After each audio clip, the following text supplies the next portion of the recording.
একদিকে ছিল, জোরে বল সুবহানাল্লাহ। এই হাদিসে কেউ বলতে পারে যে আদমের সৃষ্টির পূর্বে নবীর নবুয়ত প্রমাণিত হয়েছিল কিন্তু নবুয়ত দেওয়া হয়নি, বলতে পারে আপনাকে নবী ছিলেন না, প্রমাণিত হয়েছিল। কিন্তু বিরাদর ইসলাম শুনেন, আরেকটি হাদিস শুনে দিই স্পষ্ট ভাবে। হাদিসটি কোন কিতাবের মধ্যে রয়েছে?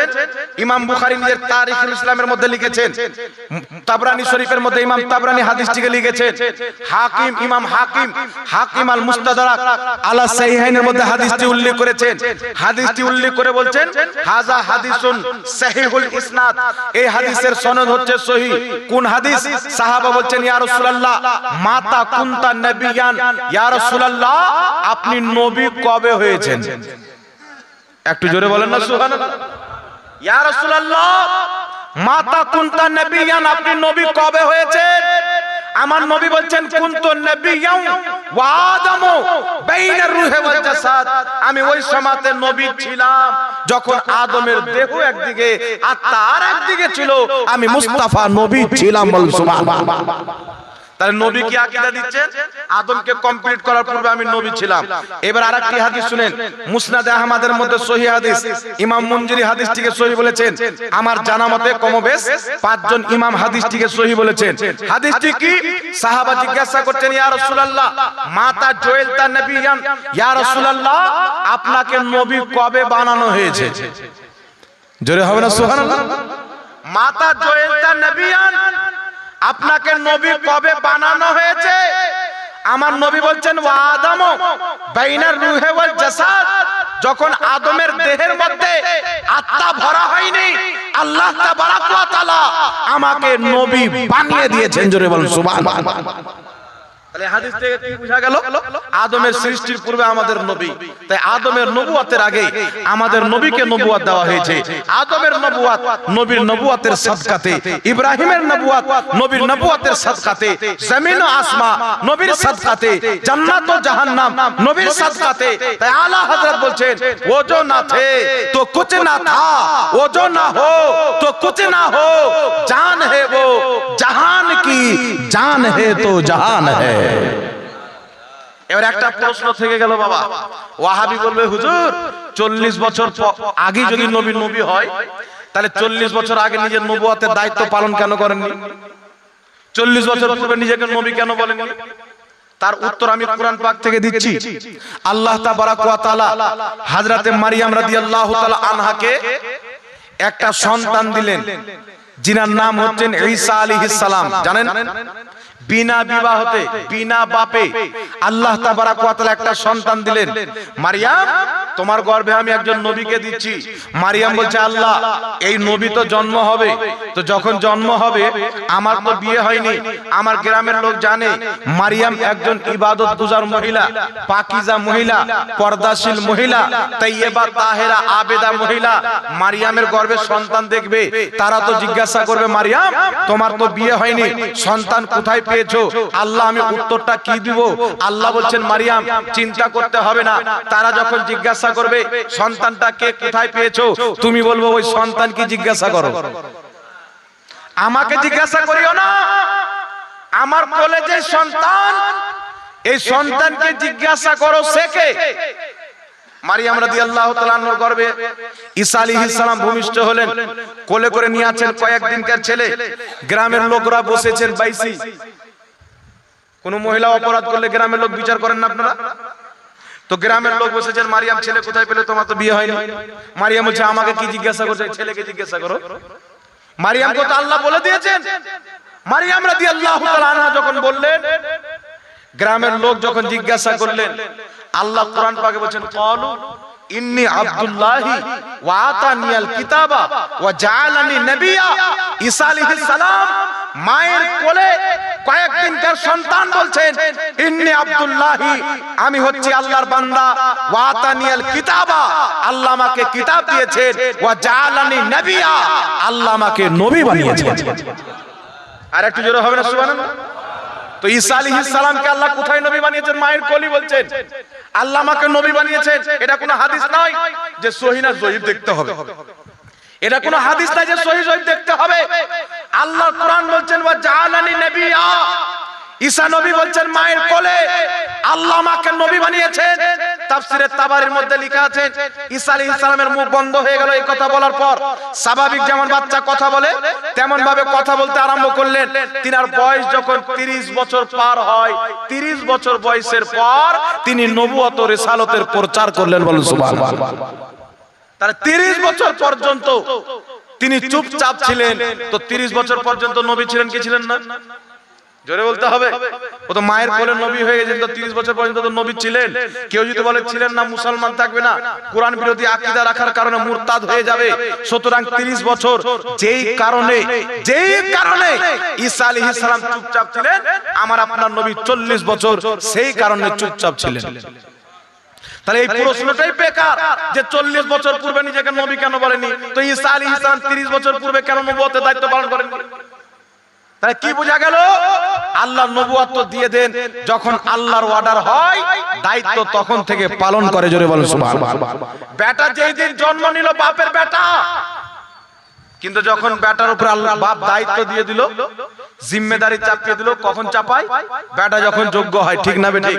তো পরিস্থিতি হিসাবে আল্লাহ পাক অর্ডার করেছেন। আরেকটি জবাব কোরআন পাকে শুনেন। আল্লাহ তাবারাক ওয়া তাআলা বলছেন, ইয়া ইয়াহইয়া খুযিল কিতাবা বিকুওয়াতিন ওয়া আতাইনাহুল হুকমা সাবিয়া।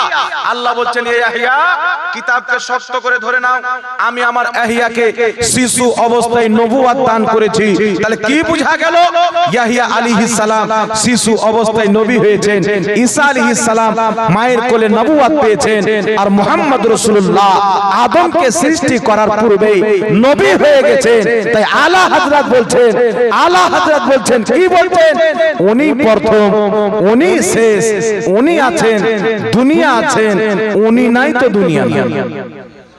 আচ্ছা বলেন তো বাবা, জান যদি না থাকে দেহ থাকবে? পচবে কি পচবে না? গলবে কি গলবে না? তো পৃথিবীর জান হচ্ছে আমাদের নবী, পৃথিবীর জান আমাদের নবী। তো আমাদের নবী আছেন তবেই তো পৃথিবী আছে। জি, তাই আল্লাহ তাবারাক ওয়া তাআলা কি বলেছেন শুনেন। ইমাম ইবনে আসাকির নিজের তারিখের মধ্যে মারফু সনদে হাদিস লিপিবদ্ধ করেছেন। রাসূল পাক বলছেন, আতানিয়া জিবরিল আলাইহিস সালাম, জিবরিল আলাইহিস সালাম অবতরণ করলেন, আমার নিকটে আসলেন। আসার পরে বলছেন, ইয়া রাসূলুল্লাহ, আল্লাহ পাক বলেছেন, লাউলাকা লামা খালাকতুদ দুনিয়া, যদি আমার নবীকে সৃষ্টি না করতাম আল্লাহ দুনিয়াকে সৃষ্টি করত না। এখন কিছু গাঁজাখোর মৌলবি বেরিয়েছে, তারা বলতে চায় এগুলো জাল হাদিস, ডাইরেক্ট বলে জাল হাদিস। কিন্তু ইমামগণ কি বলেছেন? ইমাম সানআনী বলছেন, নবীকে সৃষ্টি না করলে কিছুই সৃষ্টি করা হতো না। ওয়া হুয়া সহিহ, এই আকীদাটা সহিহ। ইমাম মোল্লা আলী কারি শারহুস শিফার মধ্যে লিখছেন, নবীকে সৃষ্টি না করলে কিছুই সৃষ্টি করা হতো না, এই আকীদাটি সহিহ। ইমাম আজলুনী রাহমাতুল্লাহ আলাইহি কাশফুল খাফার মধ্যে লিখছেন, নবীকে সৃষ্টি না করলে কিছুই সৃষ্টি করা হতো না, আকীদাটি সহিহ। তাহলে বোঝা গেল পূর্বের মুহাদ্দিস, পূর্বের মুজাদ্দিদ, পূর্বের আলিম, পূর্বের ইমামদের আকীদা ছিল নবীকে সৃষ্টি না করলে কিছুই সৃষ্টি করা হতো না। আজকে সুন্নিদের আকীদা, নবীকে সৃষ্টি না করা হলে কিছুই সৃষ্টি করা হতো না। জোরে বলতে হবে সুবহানাল্লাহ। তাহলে আকীদা শুদ্ধ রাখতে হবে কি হবে না বাবা? তাই আহলে সুন্নাত ওয়াল জামাতের আকীদা হচ্ছে নির্ভেজাল, কোনো ভেজাল নাই, একদম কোরআন ও হাদিস অনুযায়ী আকীদা, নবীর দেওয়া আকীদা, সাহাবীর দেওয়া আকীদা। তাই এই আকীদার উপরে আমাদেরকে অটল থাকতে হবে, শক্ত করে ধরে রাখতে হবে, আর নবী মুস্তাফার সুন্নাতগুলি পালন করে চলতে হবে। জোরে বলুন সুবহানাল্লাহ। আরেকটা কথা বলবো আপনাদেরকে বাবা, আপনারা কারা কারা রাসূলের পাককে নিজের সন্তান, ধন সম্পদ, টাকা পয়সা, বাপ মা চাইতে বেশি ভালোবাসেন? একটু হাত তুলেন তো দেখি। কারা ভালোবাসেন? লজ্জা করিয়েন না। নিজের নবীকে মা বাপ চাইতে কারা বেশি ভালোবাসেন? সবাই। পিতা মাতা চাইতে বেশি? হাত তুলেন না, নামাচ্ছেন কেন? লজ্জা লাগছে নাকি? আরে নবী মুস্তাফার জন্য হাত যদি না তুলতে পারেন, রক্ত লাগলে দিতে পারবেন? মা বাপ চাইতে বেশি নবীকে ভালোবাসেন, ধন সম্পদ চাইতে বেশি ভালোবাসেন, আর হাতটা রাখেন। শুনেন, আমাদের জন্য আল্লাহ তাবারাক ওয়া তাআলা আইডিয়াল মডেল কাকে বানিয়েছে? মুহাম্মদ রাসূলুল্লাহ সাল্লাল্লাহু আলাইহি সাল্লামকে বানিয়েছে। ঠিক না বেঠিক? একটু জোরে বলেন, ঠিক না বেঠিক?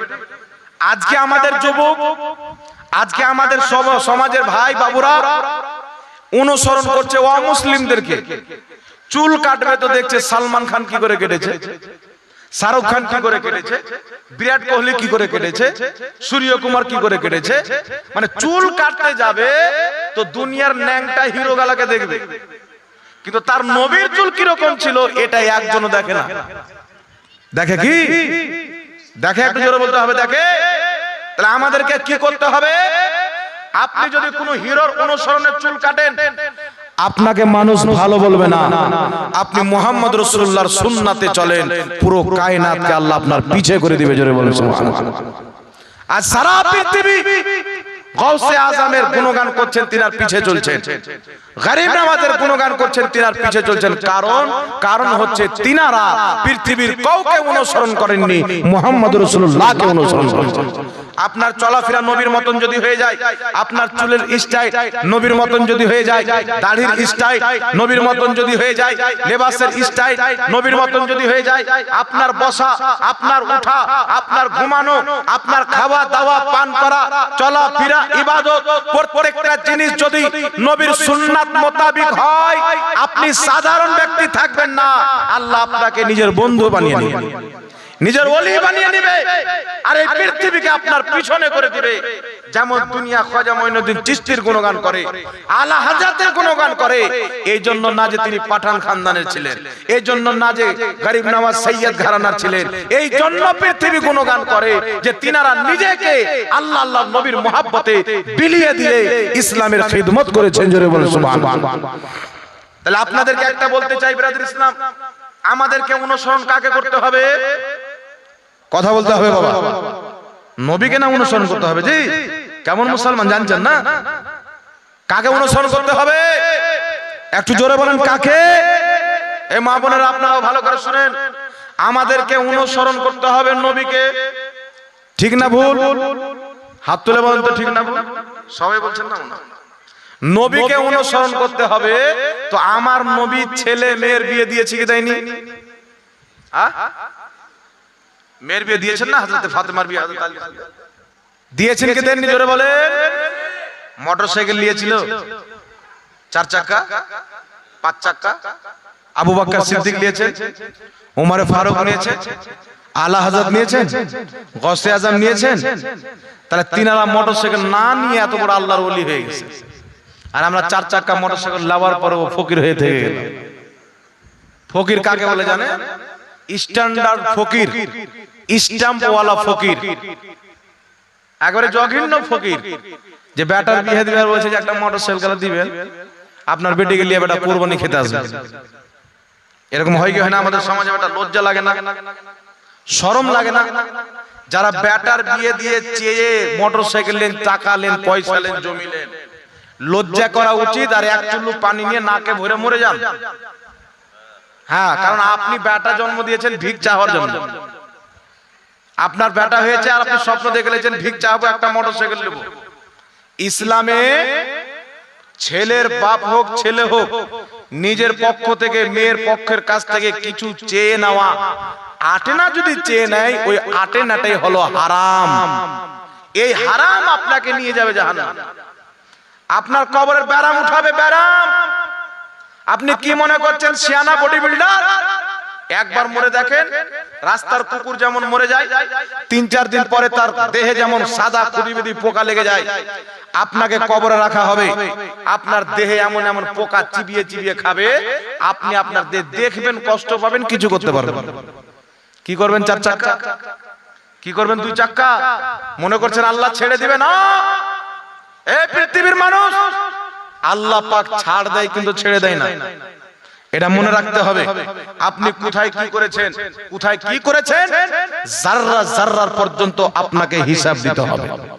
হবে কি হবে না বাবা? জোরে বলেন। জাররা জাররার হিসাব দিতে হবে।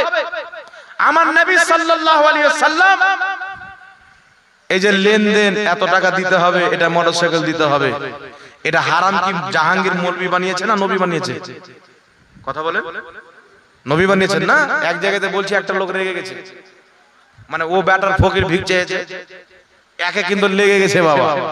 তা আমি বললাম, এ শুন, বস বস, এখানে আমি যে ফতোয়া বয়ান করেছি নবীর ফতোয়া, আর মানুষ আমাকে ডেকেছে এই জন্য যে আল্লাহ আল্লাহ রসুলের কথাগুলি বলবে, না কি জন্য ডেকেছেন? আর আপনারা যদি বলেন যে আমরা আমাদেরকে খুশি করতে ডেকেছি, তাহলে টাকা পকেট থেকে 5,000 টাকা বের করব আর আপনাদেরকে দিয়ে দেবো যে বিরিয়ানি খেয়ে নিয়ে বাড়ি চলে যাবো, না কি বলেন? খুশি আল্লাহ আল্লাহ রসুলকে করতে হবে। আপনার উদ্দেশ্য হবে মসজিদ যাচ্ছি আল্লাহ আল্লাহ রসুলকে খুশি করার জন্য, জালসা করছি আল্লাহ আল্লাহ রসুলকে খুশি করার জন্য, মানুষকে রিস্তা করছি আল্লাহ আল্লাহ রসুলকে খুশি করার জন্য। আর আপনি যদি নিয়াত করেন রিস্তা করবো মোটরসাইকেল নেওয়ার জন্য, তাহলে আপনি কবরে যান, ফেরেশতা মুক্কা নিয়ে দাঁড়িয়ে আছে আপনার দাঁত ভাঙার জন্য। আপনি মরে দেখেন, আর ফেরেশতার কোড়া, ফেরেশতার ঘুষি আমাদের মতন ঘুষি মনে করিয়েন না। জিবরিল আলাইহিস সালাতু ওয়াস সালাম ফেরেশতা কত বড় জানেন? জিবরিল আলাইহিস সালাম যদি এই দুনিয়াতে এসে নিজের দুইখানা পাখাকে মেলে দেয়, পৃথিবীর মানুষ এক ছটং সূর্যের আলো দেখতে পাবে না, এত বড় তিনার পাখা। তাহলে মুক্কা কত বড় হবে বাবা? জি, কোড়াটা কত বড় হবে? একবার আপনাকে দিবে ৭৭,০০০ বছর আপনি মাটির তলে ঢুকবেন। কত হাজার বছর? ধুলা ধুলা হবেন, হাড্ডি চুরচুর হবে, ওই জায়গাতে পৌঁছতে লাভ হবে না। পুলসেরাত পার হবেন, আপনার সামনে মানুষ পার হচ্ছে, কেটে কেটে জাহান্নামের আগুনে পড়ছে, আপনি দেখবেন থরথর করে কাঁপবেন, আপনার প্যান্ট দিয়ে পেশা বেরিয়ে যাবে, থারথার করে কাঁপবেন। যদি বলেন মরবো তো দেখা যাবে, কিছুই দেখতে পারবেন না। মরবেন তো আপনি নিজে হাতে গোসল করতে পারবেন না, নিজের পোশাকটা খুলতে পারবেন না, নিজে কাফন পরতে পারবেন না। আপনি কি দেখবেন যখন আপনার কবর আপনার দেহকে পোকা চিবিয়ে খাবে? আপনি কি দেখবেন? আপনার গালের মাংস চিবিয়ে চিবিয়ে খাবে। আপনি কি দেখবেন? আপনার চোখকে চিবিয়ে চিবিয়ে খাবে। আপনি কি দেখবেন? আপনার পুরো বডিকে পোকা মাকড় চিবিয়ে চিবিয়ে খাবে। দেখতে পাবেন, কষ্ট পাবেন, আপনি কিছুই করতে পারবেন না। আজকে যদি হারাম থেকে না বাঁচেন, আজকে যদি গুনাহ থেকে না বাঁচেন, আজকে যদি হারাম থেকে না বাঁচেন, কাল কিয়ামতের ময়দানে এবং অন্ধকার কবরে আপনাকে কেউ বাঁচাতে পারবে না। কিন্তু আজ পৃথিবীতে নবীর সুন্নাতে চলে যদি নবীর গোলাম হয়ে মারা যান, তো জমি मैली नहीं होती, ज़मान मैला नहीं होता, मोहम्मद के गुलामों का कफन मैला नहीं। আপনি গুনাহ করে মরেন, আপনার দেহ পর্যন্ত মাটি চিবিয়ে পোকামাকড় ধ্বংস করে দিবে। মুস্তাফার গোলাম হয়ে মরেন, আপনার কাফন পর্যন্ত ময়লা হবে। অল্প দিন পূর্বের কথা, বেরেলি শরীফের একটি মাজার কমবেশ 500 বছর পুরাতন, রাস্তা করার জন্য খুদা হলো, মাজারকে ভাঙা হলো। কবরকে যখন খুঁজছে 500 বছর পূর্বে যেমন কাফন দিয়ে লাশ রেখেছিল, 500 বছর পর ওই কবরে তেমনি লাশ চলমল চলমার করছে। বলেন সুবহানাল্লাহ। কেন? আমাদের মতন বেটার বিয়ে দিয়ে মারলেনি, আমাদের মতন নামাজ ছাড়েনি, আমাদের মতন হালাল হারাম বেছে ওনারা চলেছেন। আমরা হালালও বাঁচি না, হারামও বাঁচি না। ওনারা নবীর সুন্নাতে চলে নিজেকে নবীর গোলাম বানিয়ে কবরে গিয়েছেন। আল্লাহ তার শরীরেরও হেফাজত করেছেন, তার কাফনেরও হেফাজত করেছেন। বলেন সুবহানাল্লাহ। তাহলে আমরা কি চাই যে আমাদের শরীরটাকে পোকামাকড় খাক? কে কে চান বলেন তো বাবা? কেউ চান না। আপনারা কি চান আপনার কবরটা জাহান্নামের টুকরা হয়ে যায়? কেউ চান না। আপনি কি চান আপনার কবরে আপনার শরীরকে পিটা হোক, ধুলা ধুলা করা হোক, মেরে চান? চান না। তো যখন চান না, গুনাহ থেকে বাঁচতে হবে বাবা। কথা বুঝে এসছে? তাহলে আজ থেকে আমরা বেটার বিয়ে দিয়ে চাইবো, একটু জোরে বলেন তো, চাইবো। এই যুবক ভাইরা মোটরসাইকেল নেবে? এই যুবক ভাই মোটরসাইকেল নেবেন বিয়ে করে? কিছু যুবক আছে বলছে মোটরসাইকেল কই তোর রে? বলছে বিয়ে করে তো পাবো। বুঝতে পারছেন? কিছু লোকের বেটা যদি 3টা থাকে তো কে বলে 3টা বেটা মানে 3খান মোটরসাইকেল, মানে বাপ দিয়েছে। এরকম নাই বাবা। জি, রাগ করে কোনো লাভ নাই বাবা। আল্লাহ পাক আমাদের সকলকে হারাম থেকে হেফাজত করুক। বলেন আল্লাহুম্মা আমিন। যাই হোক, অনেক আলোচনা করা হলো। আপনারা